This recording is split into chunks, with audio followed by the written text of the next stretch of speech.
ደግሞ እኔ ይሄንን በማድረግ ቆይቶ ማተመለስ ወራባችሁ ምን ነበር የተነጋገርነው? ልቀቂኝ። መማረግ ነበረብኝ። የቻልኩትን ያህል ሞክሬያለሁ። እንዴት ካልመጣሁ ብላ ድርቅ አለችብኝ። የሆነ ምክንያት ፈጥረሽ እዛ ታቆያትም ነበር። ከዚህ በላይ መማረግ ነበረብኝ። ደግሞ እኔ ይሄንን በማድረጌ በጣም ተጸጽቻለሁ። አንቺ ግን ምን አይነት ሰው ነሽ? እንዴት የትሽን ባል ለመማገጥ ይሄን ሁሉ ድራማ ትሰሪያለሽ? ይሄ ማማገጥ አይደለም። እሺ ከልቤ አፈቅረዋለሁ። ከልቤ ነው የማፈቅረው። እሺ ይመለከትሻል። አርፈሽ ተቀመጭ። እሺ ህይወቴን በጣም አመሰግንሻለሁ። ግን እኔ አልፈለኩም ነበር። አንተ ግን ኃይል ተጠቀምክ። እንደውም ደፍረኸኛል። ምን እኮ እኔ ነኝ አንቺ የምደፍርሽ? አዎ ጥቃት አድርሰብኛል። እንደውም እኔ አልፈለኩም ነበረ። አንተ ኃይል ተጠቅመህ ነው ወደ ውስጥ እያስገባኸኝ። እንደውም ደፍረኸኛል እያለችው ትገኛለች። ሰላም ውድ ቤተሰቦቼ እንዴት ናችሁ?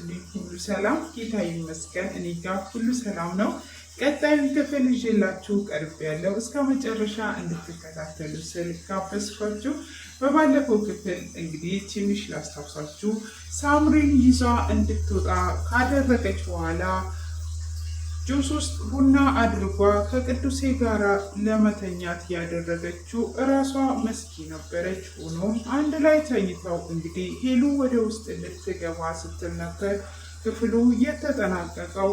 እሷም በር ስር በመደበቅ ሄሉ ወደ መኝታ ክፍል በገባች ሰዓት እሷም ወደ ቅዱሴ ጋር ስታይ መስኪ ከዛው ውስጥ ወጥታለች እና ሆኖም እንግዲህ አሁን ላይ እንዳያችሁት መስኪ እኔ ወድጄ ሳይሆን አንተ አስገድደ ነው የደፈርከኝ። እኔ ምንም ያደረኩት ነገር የለም። ስለዚህ እሱም ቢሆን ደስ የሚል ጊዜ ነው ያሳለፍነው። ደግሞ በጣም ትልቅ ሚስጥር የምነግር አለኝ ብላ ትለዋለች። ምንድነው እሱን የምትነግሪኝ በማለትም ሲጠይቃት እንግዲህ ሄሉ እንደማትወደውና እንደማታፈቅረው ካሌብን እንደምታፈቅር እጅግ ብዙ ጊዜ ደጋግማ ነግራኛለች። አንተ ነህ እንጂ የምታፈቅራት ሄሉ በፍጹም አታፈቅረህም እያለች እንግዲህ ቅዱሴንና ሄሉን ለማጣላት አሁንም ጥረት ላይ እያደረገች ነው። ሆኖም እንግዲህ መስኪ አንተ እንደዚህ ብትል እኔ የግሌ ሳላደርግህ በፍጹም አልቀርም፣ ንብረቱንም ሆነ አንተንም በቅርብ ቀን የራሴ አደርግሃለሁ እያለችው ነው። እንግዲህ ቅዱሴ ደግሞ በቀፈርሽበት ጉድጓድ ውስጥ ትገቢያታለሽ፣ ሁሉም ነገር ሲሆን ነው የሚሆንብሽ፣ አርፈሽ ተቀመጪ ቢላትም እንግዲህ አርፋ ልትቀመጥ አልቻለችም ማለት ነው። እንግዲህ እዚህ ጋር ሳምሪንም እንዴት ከተነጋገር ነው ውጪ እንዴት ይዘሻት ሄሉን ወደ ቤት መጣሽ? እኔ ብዬ ሳልፈቅድልሽ እንዴት ነው ይዘሻት የመጣሽው? ዋጋ ትከፍይበታለሽ እያለች እንግዲህ እንቅ አድርጓ ስትይዛት ሳምሪም እኔ በዚህ ነገር እንደውም ጸጽቶኛል፣ እሱም እትዬ እምቢ ብላኝ ነው የመጣችው፣ ላስቆማት አልቻልኩኝም ብላ ትላታለች። እንዴት ነው እሷ ልታስቆም የማትችው? ስለዚህ ከዚህም በኋላውን የእኔ ባሪያ ነሽ። እኔ ከቅዱሴ ጋር እንድተኛ ያደረግሽው በዋነኝነት አንቺ መሆንሽን እንዳዘነጊ፣ አንቺ ሄሉን ይዘሽ ወጥተሽ አብረን እንድንተኛ የፈቀድሽልን አንቺ ነሽ። በዚህ ብላ እንግዲህ ሳምሪን ወጥመድ ውስጥ አስገብታታለች ማለት ነው። ሳምሪም አሁን ላይ ግራ በመጋባት ትገኛለች። ሆኖም እንግዲህ ቅዱሴ ደግሞ እጅግ እየተናደደና እየተጸጸተ መስኪን በማድረጓ ይህንን እየተናደደ ወደ ቤት ሲመጣ ቅዱሴ ካሌብና ሄሉ ፊልም ቁጭ ብለው እያዩ ተጠጋግተው አንድ ላይ ተቀምጠው ነበረ። ሆኖም ቅዱሴ ይህንን ሲያይ እጅግ ይናደድና ወደ መኝታ ክፍሉ ይገባል። ወደ መኝታ ክፍሉ ከገባ በኋላ እውነት መስኪ ያለች እውነት ነው፣ ለካ ሄሉ እኔን አታፈቅረኝም፣ የምታፈቅረው ካሌብን ነው ማለት ነው ማለት እንግዲህ ቅዱሴም እጅግ እየተናደደ ይገኛል። እሱ ሄሉ ምን ሆነ ነው ቅዱሴ ብላ ስትለው አንቺ ለካ እስካሁን ድረስ ካሌብን ታፈቅሪዋለሽ ማለት ነው። ካሌብን ስለምታፈቅሪው ነው እዚህ ቤት እያኖርሽ ያለሽው። እንዴት እንደዚህ እየሳቃችሁ በአንድ መቀመጫ ላይ ተቀምጣችሁ አያችኋለሁ። እዚህ ሁሉ ነገር ለካ እኔ እስካሁን ድረስ አላወኩም። አንቺ ካሌብን ታፈቅሪዋለሽ ማለት ነው እያላት ነው። እሷ ደግሞ እንዴት ነው አንተ ጭራሽ ከእህቴ ባል ጋር የምትጠረጠረኝ አሁን እኮ እሱ ባለትዳር ነው። እኔ ግን እህቴ እንዳትጎዳ ላሳያት ሌላ ነገር አስቤ አይደለም ብላ ትላለች።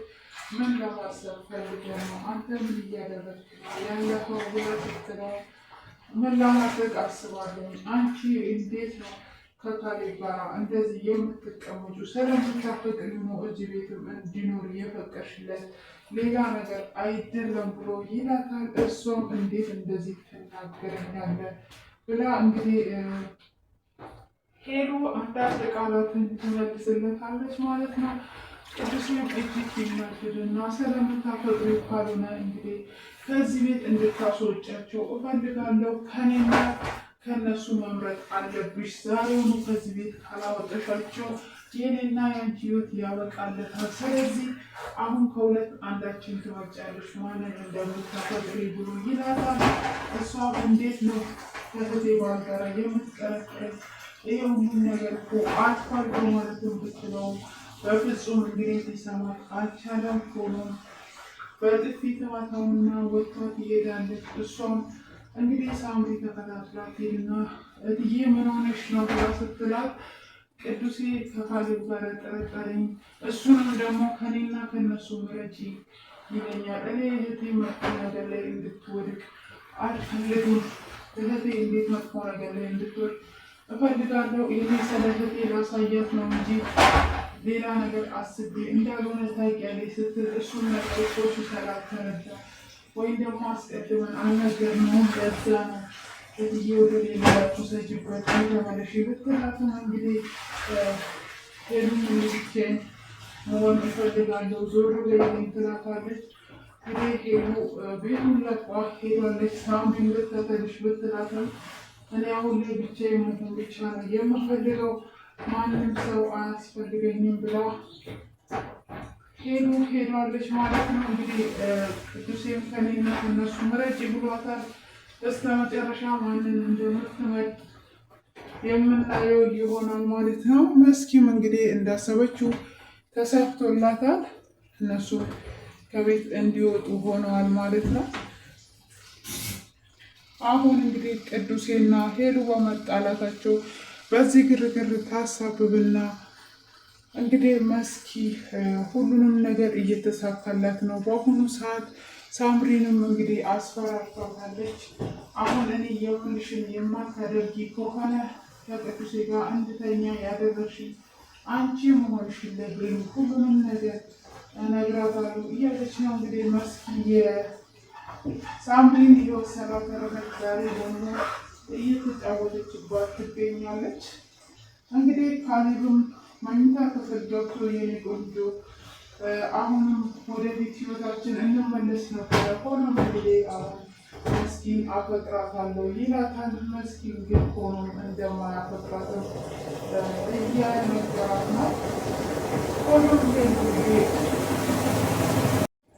ሄሉ እንግዲህ ሆነው ከቤት ለቋ ወጥታለች። አሁን ቅዱሴና ሄሉ መታረቅ አለባቸው ማለት ነው። እንግዲህ ምርጫ ስለሰጣት እንዴት እህቴ ውጪ እላታለሁ ብላ ነው እንግዲህ እህቷ ውጪ ከመል በማለት ቤቱን ለቋ የወጣችው።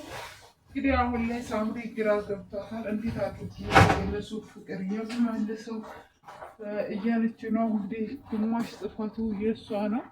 መስኪ ያን ጊዜ ስላተረፈቻት ብቻ እሷም ውለታ ለመዋል ስላሰበች ይህንን ነገር እያደረገች እንደዚህ የሆነው ማለት ነው። ሆኖም እንግዲህ በዛሬው ላይ ቅዱሴና ካሌብም እየተደባደቡ ነው። እንዴት ነው አንተ ሚስትን የምትጠረጥራት? እኔ ባለትዳር አይደለሁም ወይ? እኔ መስኪን አፈቅራታለሁ። እንዴት ባለትዳር ሆኜ ሚስቴ ላይ እማግጣለሁ? አንተ ትክክል አይደለህም እያለው ነው እንግዲህ ካሌብ በውሸት። ሆኖም እንግዲህ ቅዱሴ አሁን ከዚህ ቤት እንድትወጣልኝ ይፈልጋለሁ። ሲጀመር እዚህ ቤት የመጣው ለሆነ አላማ ነው። ስለዚህ አሁን ከዚህ ቤት ውጣልኝ ብሎ ሲል እንዴት አንተ ሚስትን ትጠረጥራለህ? ሚስትን አታምናትም ማለት ነው ወይ ሚስትን የምትጠረጥራት እያለው ነው እንግዲህ። እሱም ከዚህ ቤት ውጣልኝ ካልወጣ አለቅም በማለት እንግዲህ ሊደባደቡ ነው። ሆኖም እንግዲህ እነሱ ተዋደውና ተፋቅረው ሳይሆን አስበውበትና አቅደውበት ሄሉና ካሌብና መስኪ ተመካክረውበት ነው። መስኪና ካሌብ ምንም አይነት ግንኙነት የላቸውም። በዚህ አይነት መሰረቱ ነው ማለት ነው። እንግዲህ በስተመጨረሻም ቅዱሴ ካሌብን ሊደበድበው ወይም ውጣልኝ እንዳለው ክፍሉ ተጠናቷል ማለት ነው። እሱም እንዴት ይሄን ያህል ሚስትን አታምናትም፣ እንዴት ሚስትን አታምናትም ይለዋል። እንግዲህ እሱ ያው የራሱ ለማድረግ የማደርገው ሁሉ አደርጋለሁ፣ ሄሉ እንደውም አሁን አምሮባታል እያለም እንግዲህ ሄሉ ስስር እየሄደ የድሮ የመጀመሪያ ቀን ግንኙነት በነበረባቸው ሰዓት ሄሉ የጋበዛት ነው ነበረ። ዛሬ ላይ የጋበዛት የድሮ ትዝታዋን ለመመለስ እንግዲህ ባለው አጋጣሚ እየተጠቀመበት ይገኛል ማለት ነው። ካሌብ እንግዲህ ውድ ቤተሰቦቼ እስቲ እናንተ ኮሜንት ላይ አስተያየታችሁን አድርጉ። ማን ነው ትክክል? ቅዱሴ ሚስቱን መጠራጠር የለበትም ወይ? እንግዲህ ካሌብ የመጀመሪያ ፍቅረኛዋን ባሏም ነበረና ስለዚህ ቅዱሴ እዚህ ጋር ጥፋት አለበት ወይ ወይስ ሄሉና ወደ ቤት እንዲመጡ ስለፈቀደች ማነው ጥፋተኛ? በኋላነት ያው ወደ ቤት በማንነሳቸው ትክክል አይደለም። ሁለቱ ቤት መኖር የለባቸው ሆኖ ግን ማነው ጥፋተኛ የሚመስላችሁ?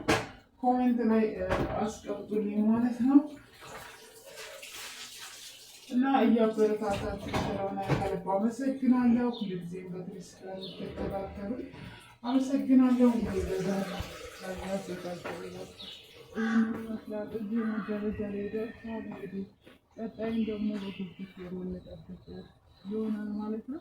እንግዲህ ካሌብና ቅዱሴ ተያይዘው ማን ይደርስና ያገላግላቸዋል የሚለው ቀጣይ ክፍል ላይ ነው የምናየው። የዛሬው እንግዲህ ይህንን ይመስላል። ውድ ቤተሰቦቼ ከልብ አመሰግናለሁ። ሰብስክራይብ እና ላይክ ማድረጋችሁንም እንዳዘነጉ እያልኩኝ እንግዲህ ከወዲሁ እንለያያለን።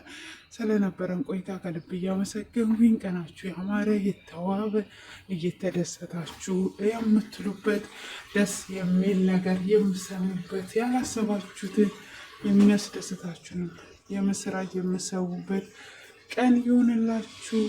ወዳችኋለሁ። አመሰግናለሁ። እስከዚህ ሰዓት ተከታትላችሁኛል። በድጋሚ እስክንገናኝ መልካም ቆይታ